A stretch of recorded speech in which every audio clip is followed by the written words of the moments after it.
Bhargavi Peru ఫార్మ్స్కి welcome. మొదటిసారి చూస్తున్న వాళ్ళు సబ్స్క్రైబ్ చేసుకోండి, లైక్ చేయండి, షేర్ చేయండి. ఈ స్క్రీన్లో కనిపిస్తున్న మన చెక్కతో తయారు చేసిన డబ్బా అండి ఇది. ఇందులో మనకు ఇండస్ట్రీ ఏరియాలలో మోటార్లు, పైపులు, ఎలక్ట్రికల్ సామాన్కి సంబంధించిన ఈ బాక్స్లో వస్తుంటాయి.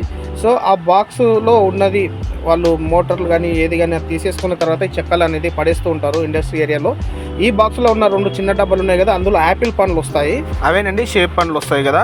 సో నేను అనేది ఈ ఇండస్ట్రీ ఏరియాలో పెద్ద బాక్సు, యాపిల్స్ షాప్ దగ్గర ఈ చిన్న బాక్సులు కలెక్ట్ చేసుకోవడం జరిగింది. ఈ చిన్న బాక్స్లో మనం ఒరిగడ్డేసి మనం ఒక రూమ్లో పెట్టినట్టయితే మన కోళ్ళు గుడ్లు పెట్టడానికైనా పొదగడానికైనా వీలుగా ఉంటుందని చెప్పేసి ఆ 3 డబ్బాలు తీసుకోవడం జరిగింది. ఈ పెద్ద బాక్స్ వచ్చేసి దీంట్లో ఒక మోటార్ వచ్చేసింది. ఆ మోటార్ వాళ్ళు తీసుకున్న తర్వాత ఇది వేస్టేజ్గా ఉంటే ఇది కూడా తీసుకున్నాము. ఇందులో కూడా కోళ్ళను పొదిగేయడానికి ఖర్చు తగ్గించుకొని మనం ఫామ్ నడిపించుకోవాలంటే ఇలాంటివి ఎక్కడైనా ఉంటే మనం రిక్వెస్ట్ చేసి తెచ్చుకోవచ్చండి. ఈ బాక్సులు మొత్తం 4 నేను ఫ్రీగా తెచ్చుకోవడం జరిగింది. సో ఇలాంటి బాక్సులు ఎన్నో ఉంటాయి, ఎక్కడెక్కడో ఉంటాయి, ఇండస్ట్రీ ఏరియాలలో మ్యాక్సిమం దొరుకుతూ ఉంటాయి. మీరు కూడా ప్రయత్నం చేయండి, తక్కువ అమౌంట్తో పెద్ద ఫామ్ నడిపించండి.